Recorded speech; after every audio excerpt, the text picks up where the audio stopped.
नमस्कार. प्रतिध्वनी यूट्यूब चॅनलच्या स्पष्ट आणि परखड या कार्यक्रमात मी अविनाश पाठक, मुख्य संपादक प्रतिध्वनी, सर्व प्रेक्षकांचे हार्दिक स्वागत करीत आहे. हा व्हिडिओ व्हायरल होईल त्यावेळी नववर्ष म्हणजे 2024चे वेध लागलेले असतीलच. त्यानिमित्ताने प्रतिध्वनीच्या सर्व प्रेक्षकांना नववर्ष 2024च्या हार्दिक मनःपूर्वक शुभेच्छा. प्रेक्षक हो, नुकताच म्हणजे 28 डिसेंबरला देशातला सर्वात जुना राजकीय पक्ष असलेला काँग्रेस पक्ष 138 वर्षांचा झाला. त्यानिमित्ताने नागपुरात एक राष्ट्रव्यापी विशाल रॅलीचं आयोजन करण्यात आलं होतं. तैयार है हम या शीर्षकाखाली ही रॅली आयोजित करण्यात आली होती. त्या रॅलीचा तर आज इथे आपण परामर्श घेणार नाही, मात्र त्या रॅलीत बोललेल्या एका विधानाचा आज आपण थोडक्यात परामर्श घेतो आहोत. या रॅलीत काँग्रेसचे महाराष्ट्र प्रदेशचे अध्यक्ष नानाभाऊ पटोले यांनी असं विधान केलं की भारतीय जनता पक्ष आणि त्यांची मातृसंस्था राष्ट्रीय स्वयंसेवक संघ हे दोघंही देशातल्या गांधी नेहरू परिवाराला घाबरतात. तर नानांनी विधान तर केलं, सगळ्या माध्यमांनी ते दाखवलंही, पण यात तथ्य कितपत आहे की राष्ट्रीय स्वयंसेवक संघ आणि भारतीय जनता पक्ष हे गांधी नेहरू परिवाराला घाबरतात का? त्याचाच थोडक्यात आढावा आज आपण या व्हिडिओत घेतो आहोत.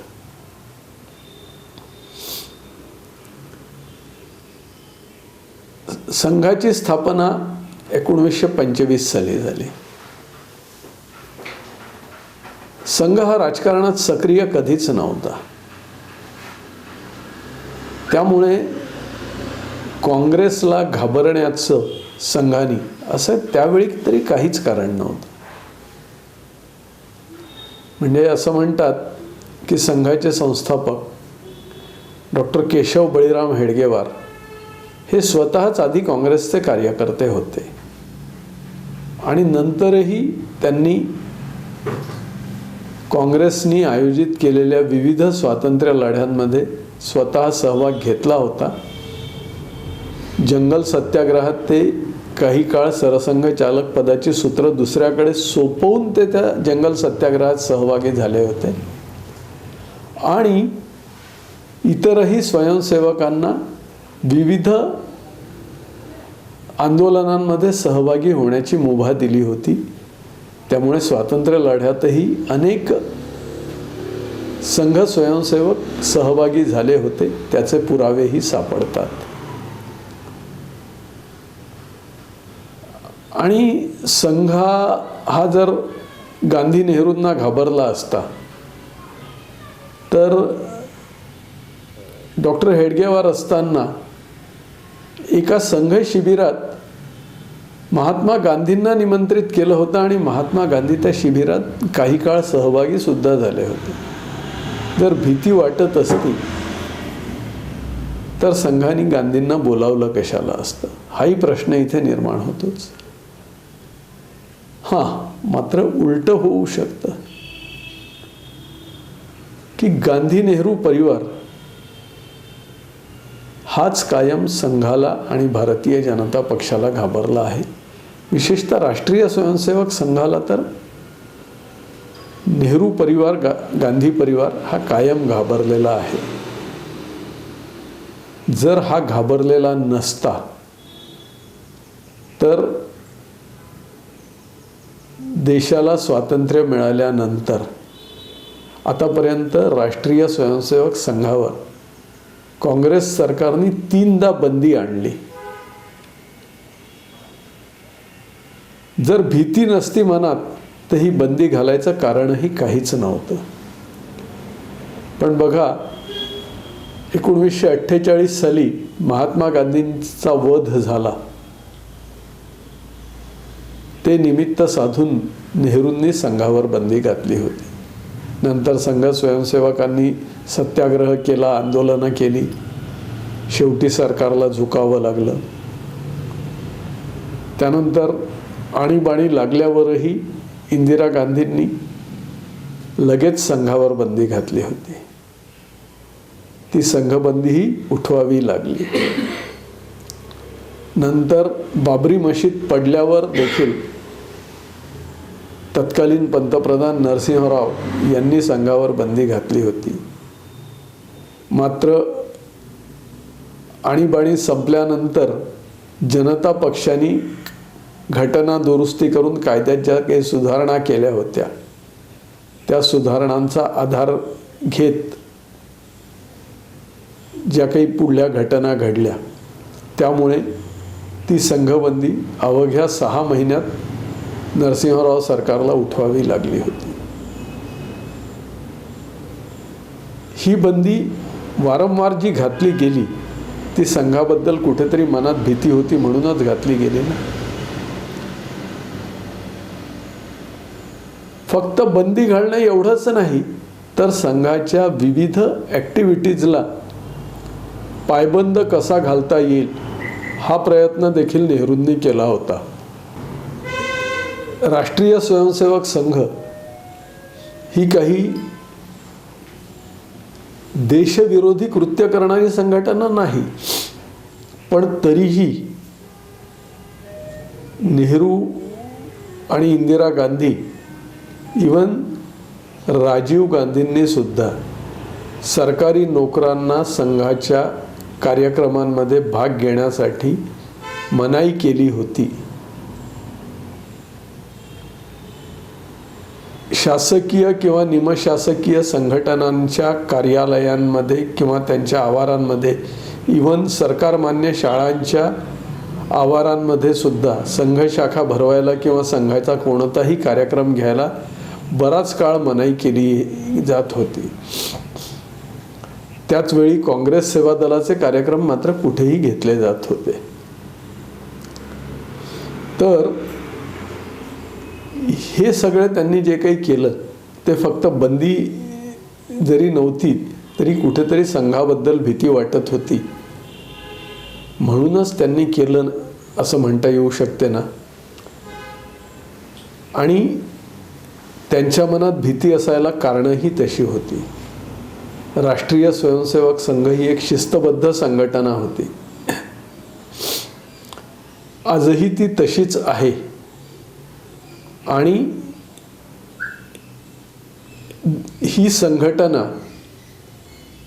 गैरराजकीय म्हणून पुढे येत समाजाच्या सर्व क्षेत्रांमध्येही हळूहळू सक्रिय झाली आहे. आज संघाच्या संलग्नित संघटना ज्या वेगवेगळ्या क्षेत्रात काम करतात त्या जवळजवळ 36-37 आहेत. आणि इतर संघाशी संबंधित मंडळींच्या संघटना राष्ट्रीय स्तरावर जवळजवळ 100च्या वर संघटना अशा कार्यरत आहेत. या संघटना हळूहळू वाढल्या आणि त्यातून संघकार्यही वाढत गेलं आहे. आज समाजाच्या प्रत्येक क्षेत्रात संघ आणि संघ विचार हा पोहोचला आहे. जेव्हा की साधारणतः त्याच काळात म्हणजे संघाची स्थापना 1925 मध्ये झाली. साधारणतः 20व्या शतकात म्हणजे 1901 पासून या पुढल्या कालखंडात ज्या ज्या राजकीय विचारधारा या देशात सक्रिय झाल्या, मग ती समाजवादाची असो, ती वामपंथी लोकांची असो, हिंदू महासभा असो किंवा इव्हन काँग्रेसची विचारधारा असो, या कोणत्याही विचारधारांना ते स्थैर्य मिळू शकलं नाही ज्यात राष्ट्रीय स्वयंसेवक संघाला मिळालेलं आहे. काँग्रेस जरी आपण विचार केला तरी 1947 नंतर काँग्रेस पक्ष हा देशावर अनिर्बंध सत्ता गाजवत होता. प्रत्येक राज्यात फक्त काँग्रेसचीच सत्ता होती, केंद्रातही काँग्रेसची सत्ता होती. मात्र असं असलं तरी हळूहळू काँग्रेसच्या या घोडदौडीला ब्रेक लागत गेला आणि आज देशातल्या फक्त 3 किंवा 4 राज्यांमध्ये काँग्रेसची सत्ता असावी आणि त्याचबरोबर केंद्रात त्यांचा इव्हन विरोधी पक्षनेता सुद्धा होऊ शकत नाही, इतकी दयनीय अवस्था काँग्रेसची आहे. म्हणजे एका काळात 400च्या वर लोकसभा सदस्य असणाऱ्या या पक्षाला आज 50-55 वर समाधान मानावं लागतं आहे. अर्थात तरीही पुढला पंतप्रधान आमचाच ही मुजोरी काँग्रेस करतो तो भाग वेगळा, तो त्यांचा स्थायी भाव आहे. पण काँग्रेसची जी घसरण झाली ती स्पष्ट दिसते आहे. समाजवाद किंवा समाजवादी पक्ष आज कुठेही अस्तित्वात नाहीत. सर्वोदय हा सुद्धा कुठेही अस्तित्वात नाही. कुठेतरी सर्वोदयी मंडळी 2-4-5 सर्व सेवा संघाच्या माध्यमातून काम करत असतील, पण त्याला राष्ट्रीय स्थान आज कुठेही उरलेलं नाही. तोच प्रकार डाव्या विचारसरणीचाही आहे. केरळात कम्युनिस्ट निवडून येतात हे वगळलं तर बाकी प्रत्येक राज्यात 2-4-5 व्यक्तींच्या वर ते कुठे नाहीत. एका काळात पश्चिम बंगालमध्ये त्यांचा एक रुतबा होता, आज तोही संपला आहे. मात्र त्याच काळात स्थापन झालेला हा राष्ट्रीय स्वयंसेवक संघ आणि त्यांची हिंदुत्वाची विचारधारा आज देशातल्या अर्ध्यापेक्षा जास्त जनतेने मान्य केलेली आहे. त्यामुळेच आज संसदेत 303 सदस्य आहेत.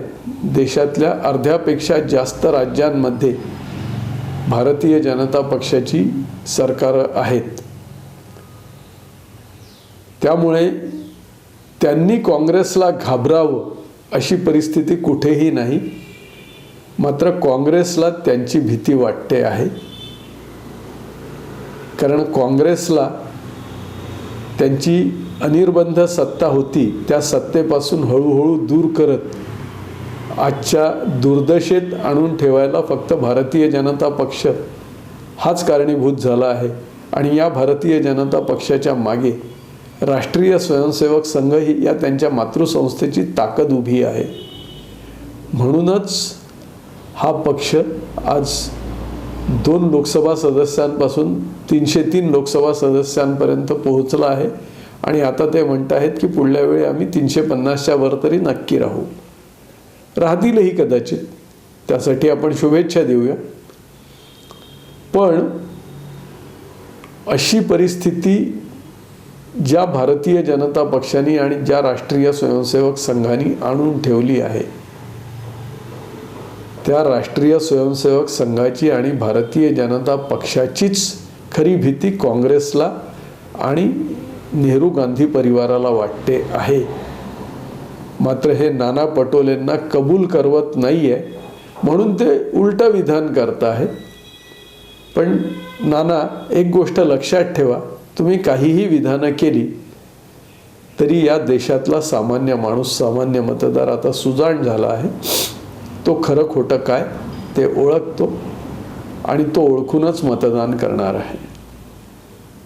त्यामुळे तुम्ही कितीही सांगा की संघ आणि भाजपला नेहरू गांधी परिवाराची भीती वाटते, खरं खोटं काय ते जनता समजून घेणार आहे. प्रेक्षक हो, हा व्हिडिओ आपल्याला कसा वाटतो ते अवश्य कळवा. आपल्या प्रतिक्रियांचं स्वागतच आहे. जर आपल्याला व्हिडिओ आवडला असेल तर लाईक करा आणि इतरांनाही तो शेअर करा. प्रतिध्वनी यूट्यूब चॅनल आपण सबस्क्राईब केलं असेलच, नसल्यास ताबडतोब सबस्क्राईब करा आणि इतरांनाही सबस्क्राईब करायला सांगा. नमस्कार.